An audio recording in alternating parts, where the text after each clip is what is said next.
Закончилось производство сериала «Киноальманах-2020». В основу киноальманаха легли вымышленные истории, объединенные периодом пандемии COVID-19. Каждая серия – это собирательная история, созданная под вдохновением от поступков граждан Кыргызстана и событий весны-лета 2020 года. В этой серии мы рассказываем о темах, которые затрагиваются в сериале, и о процессах производства. Пандемия раскрыла Кыргызстан с новой стороны. Мы видели очень высокую мобилизацию социальную, мы видели очень высокий уровень взаимопомощи среди населения. Это было с одной стороны. С другой стороны, мы увидели слабость государственных структур. Ну и, собственно, сериал — это такая попытка создать летопись 2020 года, когда мы переживали все вместе эту большую, очень сложную пандемию. Мы выбрали формат вертикального сериала, потому что была задача поместить разное количество историй человеческих, с одной стороны, и с другой стороны, мы были ограничены по времени. В подготовке к сериалу работало свыше 300 человек, и все это за 6 месяцев. Естественно, для Кыргызстана это очень такие жесткие сроки. Я думаю, что даже рекордные сроки, можно сказать. Весна и лето 2020 года стали сложным испытанием для всех нас. Люди по всему миру, в частности в Кыргызстане, переживали локдаун, теряли близких, теряли работу, семьи распадались. Мы хотели как-то осмыслить этот страшный опыт и отрефлексировать. Мы все время следили за происходящим в соцсетях в течение года и выбрали темы, которые были у всех на слуху. Нас вдохновляли люди, которые сталкивались и справлялись с новыми челленджами. Их истории в совокупности легли в основу альманаха. Мы решили, что одна история и ее герои не смогут обхватить все темы, которые мы хотели выразить через этот проект. Поэтому был выбран формат альманаха, в котором разные истории рассказываются разными сценаристами, разными режиссерами и в разных жанрах.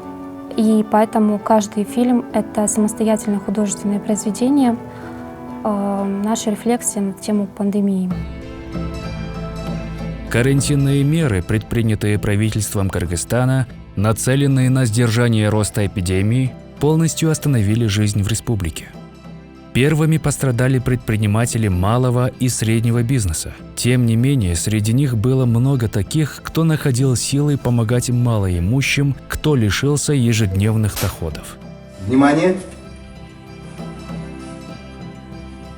Поехали!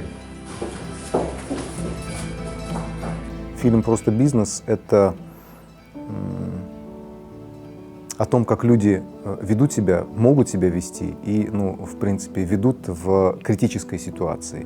Но в первую очередь это тема человеческих взаимоотношений на фоне пандемии. Естественно, что пандемия является неким таким катализирующим, осложняющим фактором, который очень сильно повлиял, естественно, на общий ход событий и очень сильно отстроил новые форматы взаимоотношений людей. Со стороны государства нам, предпринимателям, никакой помощи не было, никакой скидки не было. Даже, например, люди же знали, что какие-то кафе помогают, они могли бы какую-то скидку, например, на свет, на газ. Я убедилась, что в Кыргызстане мы в такой тяжелый момент мы очень дружны. Даже обычные люди приносили килограмм макаронов, масло, еще что-то, да. Вот они хотели чем-то помочь, хоть чуть-чуть что-то. Кто-то привозил яблоки, ребята с пекарни нам хлеб привозил. все помогали люди, не только мы одни, да. Мы приезжали в такие места, где вот дворы, там живут там 20 квартирантов, 30 квартирантов. Мы привозим продукты, но мы же не можем там одну машину там загрузить так много. И мы привозим, у нас иногда не хватает. Подбегает какой-то сосед и говорит: дайте мне поменьше, а им побольше, там у них больше детей, там по 100 пакетов, и нам не успевали мы там раздавать. Мы приезжали туда, люди живут в маленькой комнате. Маленькую. Прям дверь открываете, сразу комната. 5-6 детей. И вот настолько они живут тяжело, вот настолько больно на них смотреть. И я прям рыдала, оттуда уезжала.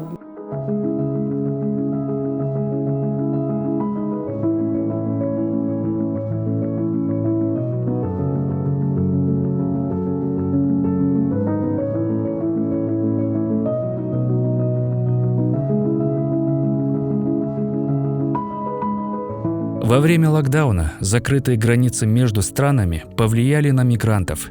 Многие наши граждане не могли вернуться к своим семьям, потеряв работу за границей. Один из фильмов рассказывает о девочке, оказавшейся перед лицом взрослых решений. Для меня, честно говоря, Кундуз является, наверное, символом Кыргызстана. Очень молодая страна, которая столкнулась с невероятными сложностями, трудностями, и люди, ответственные за ее благополучие, в какой-то момент, так получилось, после же этой истории, исчезли, испарились или оказались где-то далеко. Мы говорим о очень глубокой проблеме, которая есть в Кыргызстане, которая заключается в том, что десятки тысяч детей в Кыргызстане остаются просто без присмотра, на самом деле. Да? То есть пока взрослые люди вынуждены зарабатывать деньги где-то очень далеко, за рубежом, дети остаются на попечении или бабушек, или дедушек, это в лучшем случае, да? Либо вообще без какого-то присмотра.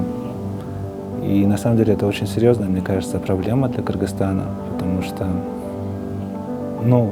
такова грустная реальность, да, что дети остаются без права на какое-то спокойное, счастливое, беззаботное детство. Кундуз ал аргимге жардам берет, сабактарын 5 окуйт экен, сабактарын баарын аткарып туруп жиберет экен.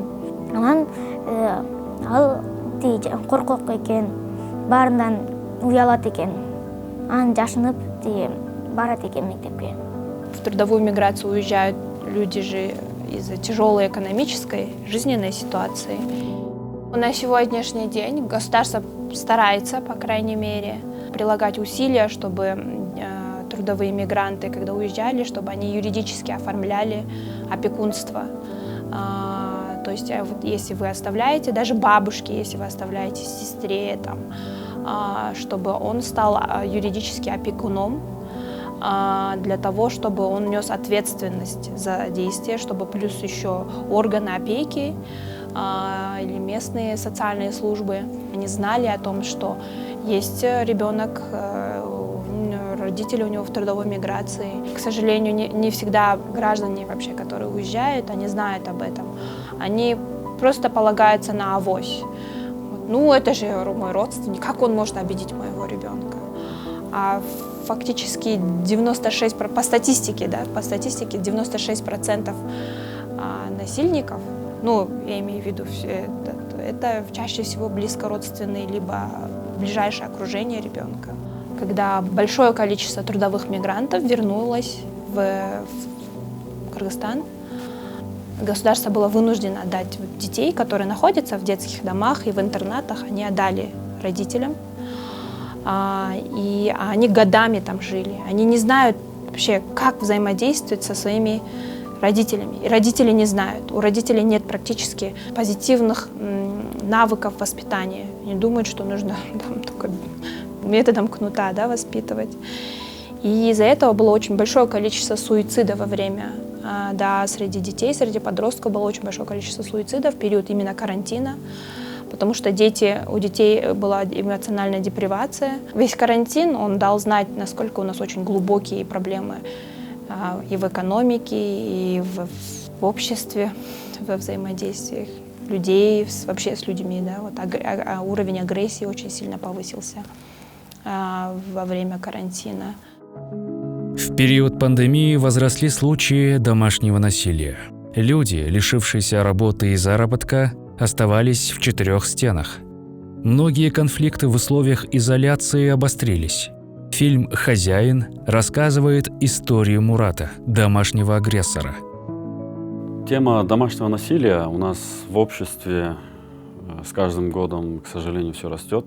Тем более с мировой пандемией, когда люди были вынуждены дома сидеть, эта тема обрела некий такой острый прям характер, когда мы в интернете, по телевизору видели очень много историй, когда от безработицы и от такого давления, связанной с карантином, происходили такие прям ужасные истории, когда жен избивали, детей своих избивали. Доходило до такой степени, что были случаи летальным исходом.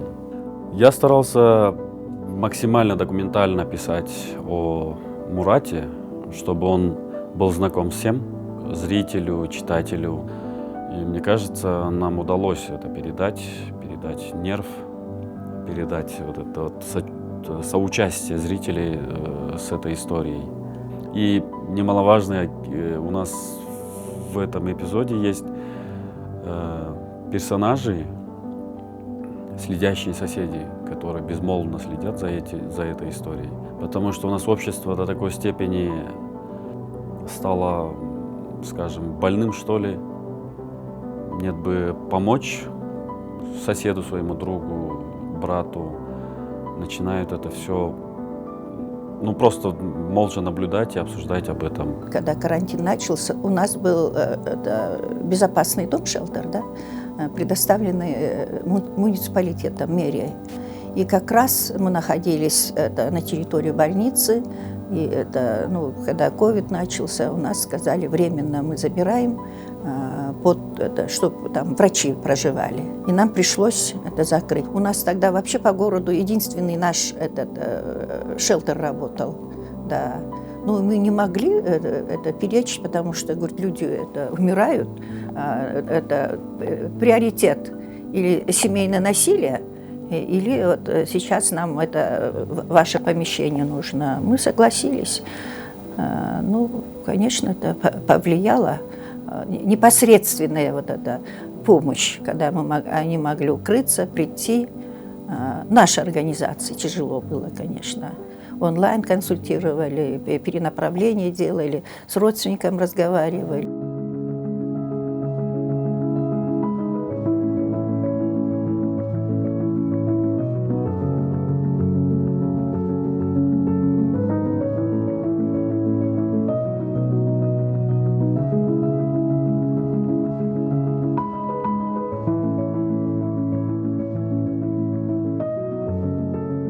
Muratтай болгон адамдар өтө көп деп айта албайм, бирок андайлар бар арабызда, Кыргызстандын ичинде бар да.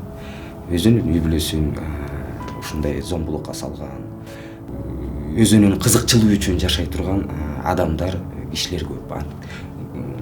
Мындайча айтканда, эркектерибиз көп да, ушундайчы ичкиликке берилип, анан аялын киши ордуна көрбөй, баласы барбы, баласы жокпу деген маани менен жашап жүргөн адамдарыбыз бар да.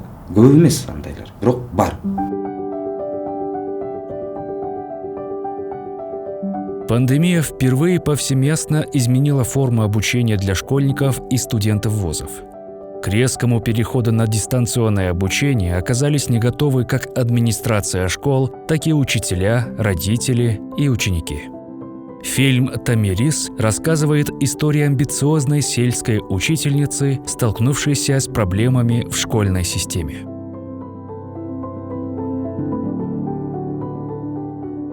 Любовь к родине, она начинается с малого, то есть со школы, со двора, можно сказать.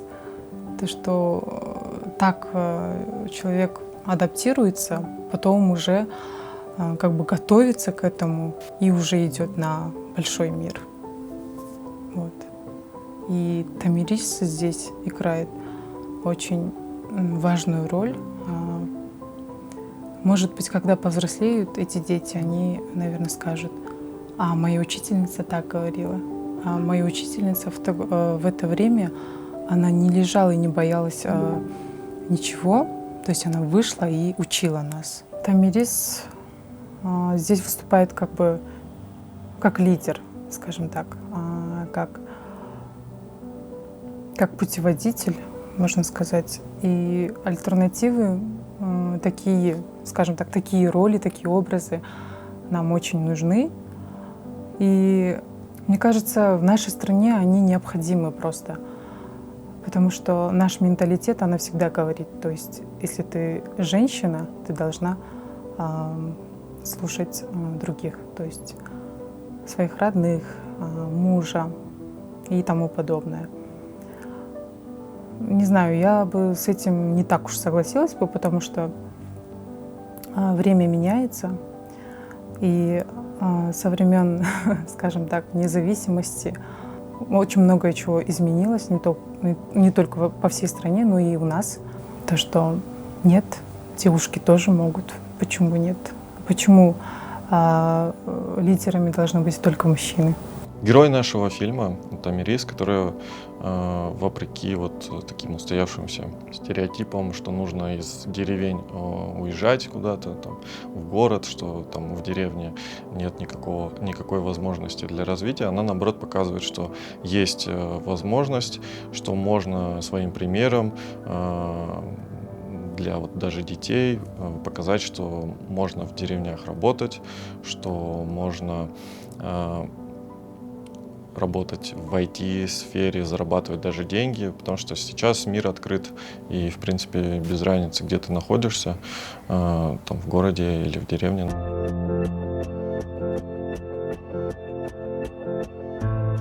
«Черный июль» называли люди период, когда в больницах не хватало мест, врачей и лекарств. Пандемия выявляла в людях стремление бескорыстно помогать, жертвовать собой, но также будила и худшие стороны в других. Фильм «Тарас» – криминальная драма о человеческих страстях и отчаянном желании спасти дорогого человека. Камера есть. Сцена 36, дубль 2.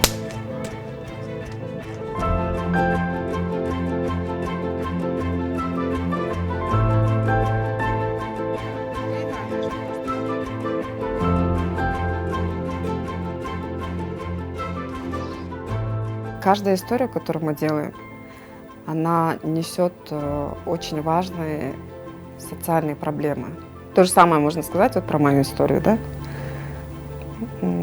Такой взрослый инфантилизм, то есть взрослый ребенок, точнее, полноценный мужчина, который все еще не может повзрослеть, который сидит на шее своей матери, и вот из-за ее болезни ему приходится преодолевать вот эти сложности, социализироваться и так далее. Ну, то есть я, вот как говорю, каждая история – это отдельная проблема нашего общества, которую нужно не просто вот так вот взять, там, за полчаса посмотреть и забыть. Нет, мне кажется, это те истории, в которые нужно погрузиться и сделать опять-таки переоценку, да? То есть себя поменять, в себе поменять что-то для такого всеобщего блага. Мы же должны, ну как вот, общество же просто так не меняется. Общество меняется с каждой единицей человеческой. Тарас сталкивается с проблемой, у него заболевает мать ковидом, и у нее со временем такая стадия, что нужны очень дорогостоящие препараты, лекарства, чтобы она выздоровела. Но он вроде, понимая всю сложность и трудность ситуации, особо ничего не делает. Только в критичный момент он понимает, что ему нужно что-то с этим сделать, но у него нет денег. Вот. И он идет на преступление, ну, очень плохое. действия. Но мать спасает. Через соцсети, через знакомых, да, получается, мы везде, где только можно было, распространяли, искали лекарства. Вот. Один знакомый отозвался, сказал, что нашел ребят, кто продает. Вот, ну, у них, получается, купили. Это вот как будто вот в фильмах показывают, как люди там оружие там, да, контрабандой скупают или там какие-то наркотики. Вот. Ну, примерно плюс-минус так же и лекарства покупали. То есть это было инкогнито. У людей горе, а кто-то на этом наживается. Это второстепенно. В первую очередь ты думаешь, главное найти лекарство, и чтобы оно дало эффект положительный.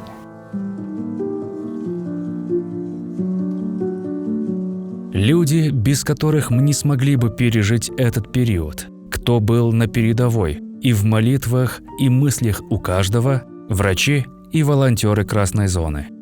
Герои серий «Смена» и «Айгуль» вели свою личную битву в Красной зоне. Это очень сложная, очень болезненная и очень неоднозначная тема о том, кем являются врачи в нашем социуме, да? Что они не то чтобы даже ставят на первый план, да? Там очень остро был поставлен этот вопрос, потому что это стоял вопрос о жизни, о выборе между жизнью собственного ребенка и жизнями других людей. То есть, чтобы представляли, это вот корпус по 30 палат на каждом этаже и по 2 кровати в каждой палате. По 3-4 машины скорой помощи стояли внизу. Больные были разные, кто мог подниматься, кто поднимался, кто не мог, его на второй этаж на носилках заносили. И самое удивительное было то, что у нас было всего 5 концентраторов. Мы к одному концентратору подключали 2 канюли, вот эти, которые на нос вешают, мы 2 больных подключали. У нас был такой: ты подышал? Молодец.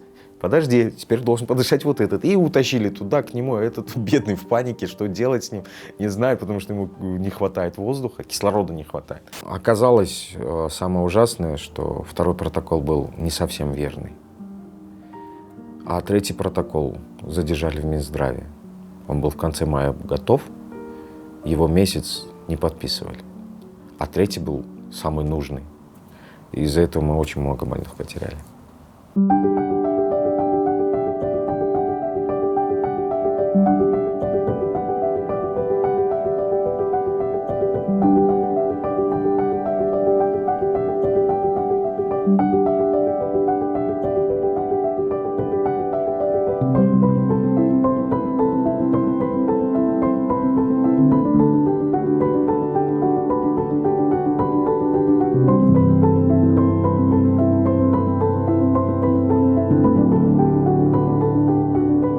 Любой стресс, он бьет в то место, где тонко, да, где есть возможность для какого-то разрыва, нарушения. То есть если мы говорим о каком-то глобальном стрессовом событии, которое мы все пережили, то любое стрессовое событие, особенно глобальное, безусловно, имеет свои эффекты, которые отложены во времени. То есть мы не чувствуем себя сейчас людьми, живущими в постковидное время. Нет. Мы абсолютно продолжаем жить в той ситуации, в которой мы и начали, да, так и в ней, конечно, есть изменения, но они не столь значительные. Поэтому мне кажется, что все равно процесс восстановления, он затянется по времени. Воздействие пандемии не только, наверное, на Кыргызстан, но и в целом на весь мир, оно было очень тотальным. И реализация этого проекта в рамках всех тех условий, которые были, да, то есть сложностей, там, соблюдения дистанции, соблюдения мер безопасности и всего прочего, в рамках тех сжатых сроков, которые есть, это, для нас это было очень таким эпичным опытом, мне кажется. 1 марта у нас стартовал съемочный период, и в первых числах июня мы его завершили за 90 дней, снять 10 серий. и постараться их еще и смонтировать, да, то есть это такой супер челлендж, мне кажется. И я просто хотел бы от чистого сердца поблагодарить всех ребят, людей, которые не спали ночами, да, преодолевали все, как бы, и постарались сделать сериал к сроку. Я думаю, что это очень крутое достижение, ну, не только нашей студии, но в первую очередь именно каждого профессионала, который у нас работает. Для меня это большая честь, да, то есть работать со всеми вами.